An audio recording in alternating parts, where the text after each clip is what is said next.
This section contains knowledge and safe driving information that all commercial drivers should know.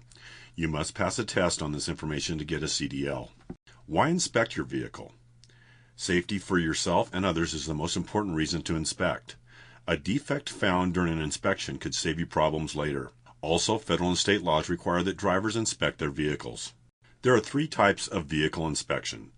First is a pre-trip inspection. Its intention is to help you find problems that could cause a crash or breakdown. During a trip, you should watch gauges for signs of trouble and use your senses to check for problems. Next, when you stop, check tires, wheels and rims, brake, lights and reflectors, brake electrical connections, trailer coupling devices, and cargo steering devices. At the end of the day, or when switching equipment, you should inspect your vehicle.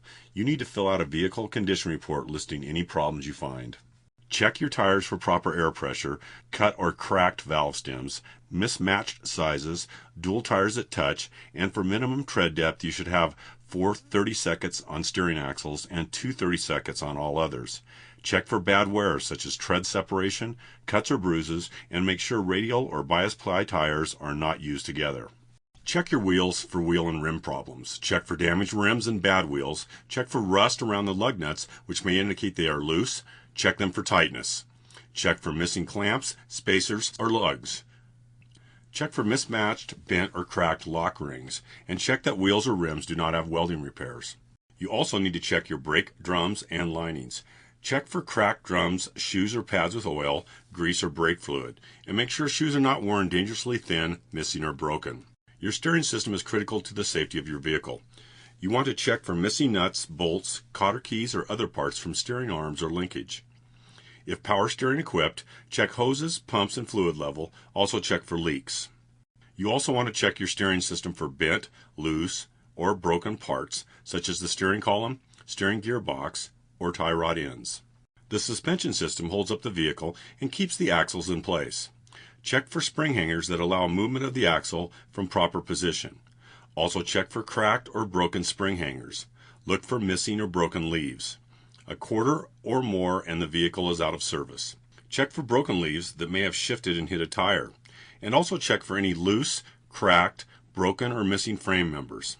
You also want to check your suspension system for leaking shock absorbers, which may indicate they are going bad.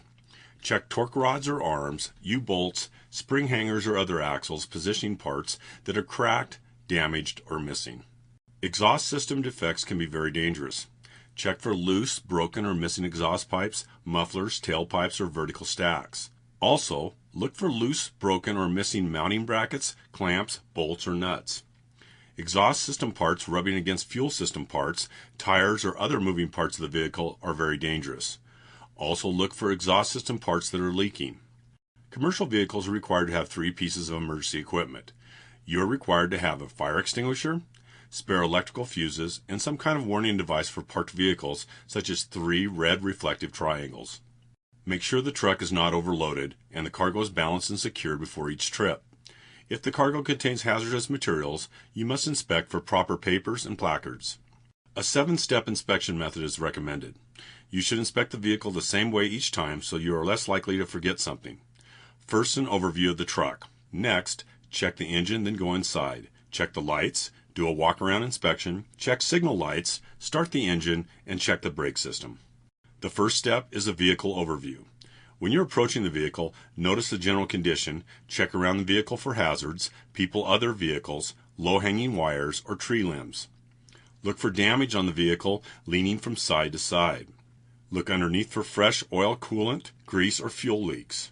Check the condition of the windshield. Check the wiper blades for damage, good rubber, and that they are secure. Step 2 is to check the engine compartment. First, check that the parking brakes are on and the wheels are chocked. Take the keys with you to prevent someone from starting the engine and moving the truck. Next, check the following: engine oil level, coolant level and radiator, and the condition of the hoses. In a pressurized system, never remove the radiator cap to check the coolant level. Next, check power steering fluid level, hose condition, battery fluid level, connections, and tie downs. Check the automatic transmission fluid level, the condition of the belts, check for tightness and excessive wear, leaks in the engine department, and make sure there is no cracked, worn electrical wiring insulation. My horns and heater and frost are working. Now I test my parking brake. I apply the parking brakes, put the vehicle into a low gear, and gently pull forward. If the parking brake holds the vehicle back, then it works properly. I check that my safety belt is securely mounted, adjusted, and latches.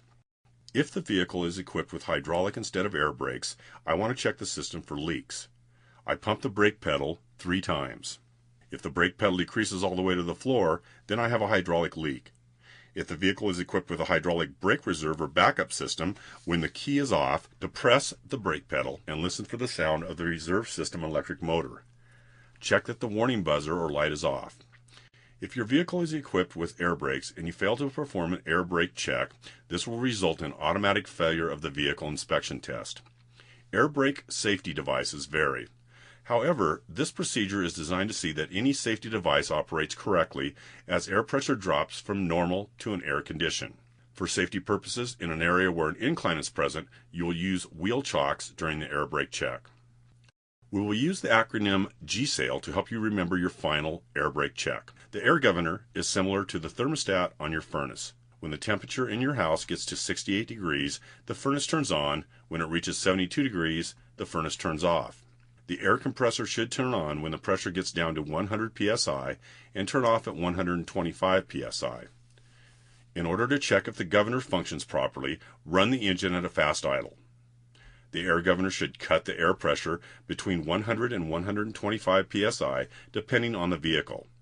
The pressure shown on your air gauge will stop rising.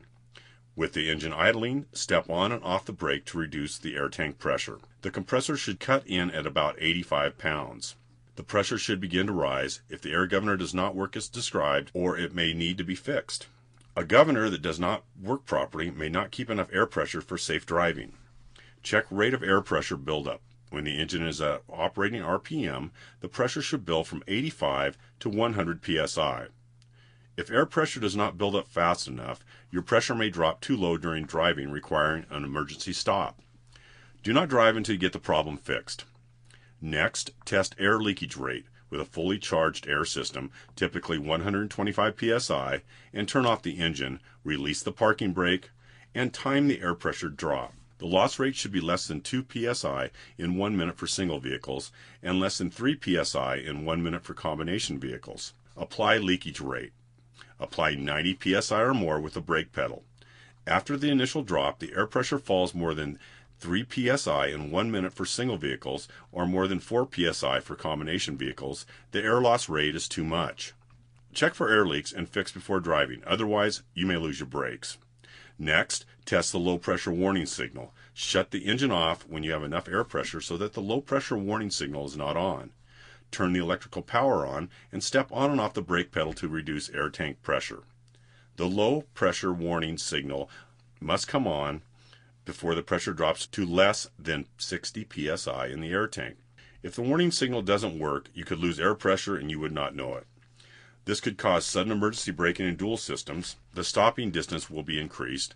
Only limited braking can be done before spring brakes can come on. Next, check that the spring brakes come on automatically, chock the wheels, and release the parking brake when you have enough pressure to do so. And shut the engine off. Step on and off the brake pedal to reduce the air tank pressure. The parking brake knob should pop out when the air pressure falls between 45 and 20 psi. This causes the spring brakes or emergency brakes to come on. While you're still in the cab, check the condition of the controls. Check that the steering wheel doesn't have excessive play, the clutch has about 2 inches of free play, check that the accelerator does not stick, check the brake controls. Check the floor brake, the parking brake, the trailer brake, and any engine retarder controls. Check the controls for looseness, sticking, damage, or improper settings. Check that all external lights and reflective equipment are clean and functional. Lights and reflector checks should include clearance lights, red on the rear, amber elsewhere, headlights, high and low beams, tail lights, turn signals, four-way flashers, brake lights, red reflectors on the rear of the vehicle, and amber everywhere else. On your walk-around inspection, you want to check the conditions of all the wheels. Check the conditions of the tires, the rims, and that lug nuts are present and secure. Check that hub oil level is full if you have a visible sight glass. If not, check that seals are not leaking. You also want to check for any loose, cracked, broken, or missing frame members, any air suspension systems that are damaged and or leaking. Check torque rod or arm, U-bolts, spring hangers, or other axle positioning parts that are cracked, damaged, or missing. Check for leaking shock absorbers. During your walk-around inspection, you want to check the brakes on each wheel. Check the condition of the brake drum or discs. Check the condition of brake linings or pads. Check the condition of all hoses. You want to move to the rear of your vehicle and check that all tail, clearance lights, and reflectors are clean and the proper color, red in the rear. Check that right and left turn signals are the proper color, red, yellow, or amber. Make sure you have license plates, splash guards, tail boards, and end gates are free of damage and are properly secured. Make sure rear doors are securely closed, latched, or locked. Step 6 is to check the rear signal lights. Turn on headlights and four-way flashers and go to the rear of the vehicle. Check that four-way flashers are working, check all parking, clearance, side marker, and identification lights, and check your individual right and left turn signals separate from your four-way flashers. Step 7, start the engine and check the brake system. Test for air leaks on brake-equipped vehicles, test for hydraulic leaks on vehicles without air brakes, test the parking brakes, test the service brake for stopping action. If you find anything unsafe during the pre-trip inspection, get it fixed. Federal and state laws forbid operating an unsafe vehicle. Another type of inspection is an en-route inspection. You want to check these items regularly during a trip. Check all your instruments, air pressure gauges, temperature gauges, pressure gauges, ammeter, voltmeter. Make sure your mirrors are adjusted. Check tires, cargo, and cargo covers. Use your senses. If you see, hear, smell, or feel anything that might mean trouble, stop and check it out. Drivers of trucks transporting cargo must inspect their cargo within the first 25 miles of a trip and every 150 miles or every 3 hours afterward. You may have to make a written report each day on the condition of the vehicles you drove. Report anything affecting safety or possibly leading to a mechanical breakdown.